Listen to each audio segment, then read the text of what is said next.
Assalamualaikum warahmatullahi wabarakatuh. Perkenalkan, nama saya Ahmad Faisal Fadli. Saya dari Prodi Manajemen dengan nomor induk mahasiswa 28921503111. Di sini saya ingin mempresentasikan ulangan tengah semester Matematika Bisnis dengan dosen pembimbing yaitu Bu Eti Dayani MPD. Matematika bisnis merupakan salah satu ilmu matematika terapan, di mana masalah yang muncul dalam ekonomi bisnis seperti biaya, harga, upah tenaga kerja, permintaan dan penawaran, dan produksi sebagainya. Fungsinya adalah suatu bentuk hubungan matematis yang menyatakan hubungan ketergantungan antara variabel satu dan variabel lainnya. Deret aritmatika dan geometri.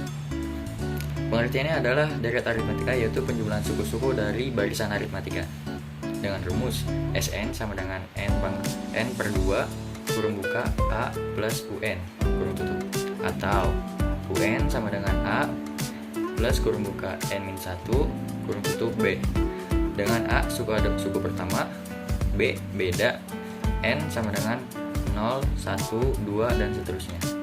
Sedangkan deret geometri adalah penjumlahan suku-suku dari barisan geometri dengan rumus Sn sama dengan kurung buka 1 min R pangkat N kurung tutup per kurung buka 1 min R kurung tutup dengan syarat R kurang dari 1, atau Sn sama dengan A kurung buka R pangkat N min 1 kurung tutup per kurung buka R min 1 kurung tutup dengan syarat R lebih dari 1. Di sini ada contoh soal aritmatika, yaitu suku ke-40 dari barisan 7, 5, 3, 1 adalah diketahui A-nya adalah 7, B-nya adalah min 2. Ditanyakannya adalah U40. Jawabnya, UN sama dengan A plus kurung buka N-1 kurung tutup B. U40 sama dengan 7 plus kurung buka 40 min 1 kurung tutup kurung buka min 2 kurung tutup. U40 sama dengan 7 plus kurung buka 39 karena 40 dikurang 1 kurung tutup kurung buka negatif 2 kurung tutup. U40 sama dengan 7 plus kurung buka min 78 kurung tutup. U40 sama dengan min 71. Jadi suku ke-40 barisan aritmatika adalah min 71. Contoh soal geometri. Pada sebuah deret geometri diketahui bahwa suku pertamanya adalah 3 dan suku ke-9-nya adalah 768. Sedangkan suku ke-7 deret geometri tersebut adalah diketahui A-nya adalah 3, U9-nya adalah 768. Ditanya adalah U7. Jawabnya, sebelum mencari nilai U7, kita cari nilai R-nya terlebih dahulu dengan rumus UN sama dengan AR N min 1, sehingga U9 sama dengan 768 turun 3 dikali R pangkat 9 min 1 sama dengan 768. R pangkat 8 sama dengan 768 per 3. R8 sama dengan 256. R8 sama dengan akar 8 256. R sama dengan 2, sehingga U7 adalah 3 dikali 2 pangkat 6 sama dengan 3 dikali 64. Hasilnya adalah 192. Jadi suku ke-7 deret tersebut adalah 192. Di sini ada model bunga majemuk. Pengertiannya adalah penerapan deret dalam kasus simpan pinjam dan kasus investasi. Rumusnya adalah I sama dengan P kali I kali N, atau P sama dengan Fn per kurung buka 1 plus I kali N kurung tutup. Keterangannya, I adalah jumlah pendapatan bunga, P adalah pinjaman pokok atau modal awal, I kecilnya adalah tingkat bunga tahunan, N-nya adalah periode atau waktu, Fn-nya adalah nilai masa ke N. pendapatan bunga majemuk dengan rumus, yaitu Fn sama dengan P kali kurung buka 1 plus I kurung tutup pangkat N. Keterangannya adalah Fn adalah nilai masa datang, P adalah nilai sekarang, I adalah jumlah per tahun, N-nya adalah jumlah tahun. Ya, di sini ada contoh soal. Yang pertama adalah 1. Bapak James mendepositokan uangnya di bank sebesar 5 juta dengan tingkat bunga yang berlaku adalah 12% per tahun dimajemukan. Berapa nilai total deposito Bapak James pada akhir tahun ketiga dan berapa banyak pula pendapatan bunganya?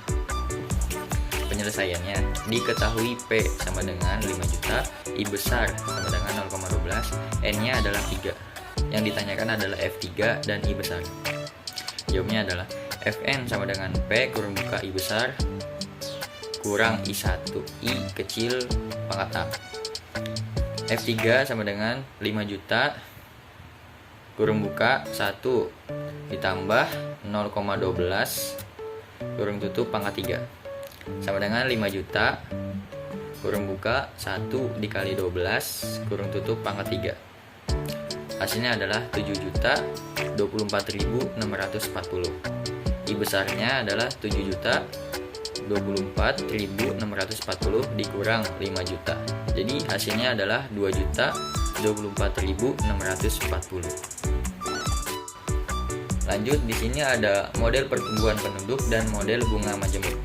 Dengan pengertian, model pertumbuhan penduduk adalah perubahan populasi sewaktu-waktu dan dapat dihitung sebagai perubahan dalam jangka individu dalam sebuah populasi menggunakan per waktu unit untuk pengukuran. Di sini ada rumusnya, yaitu adalah PT sama dengan PO plus kurung buka L kurang M kurung tutup. Dan kedua adalah persen sama dengan kurung buka L kurang M kurung tutup dibagi PO dikali 100%. Keterangannya, PT sama dengan jumlah penduduk di tahun akhir perhitungan, PO jumlah penduduk di tahun awal perhitungan, L jumlah kelahiran, M jumlah kematian, dan persen adalah persentase pertumbuhan penduduk. Ya, di sini ada contoh rumus pertumbuhan total beserta soalnya. Soalnya adalah pada tahun 2015 jumlah penduduk kota B sebanyak 300.000 jiwa. Jumlah kelahiran selama periode tahun 2015 sampai 2016 di kota tersebut sebanyak 15.000 jiwa. Sedangkan penduduk yang meninggal berjumlah 7.000 jiwa. Selama periode tersebut, kota B kedatangan penduduk yang menetap sebanyak 500 jiwa. Sementara yang pindah ke kota lain sebanyak 250 jiwa. Berapa jumlah penduduk kota B pada tahun 2016 dan berapa angka pertumbuhan penduduk totalnya?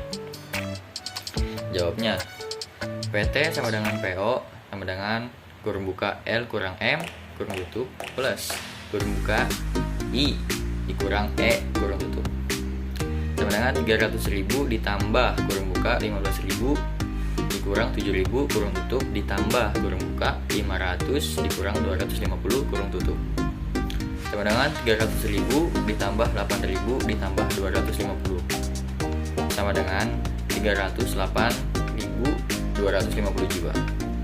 Sekarang kita hitung persentasenya.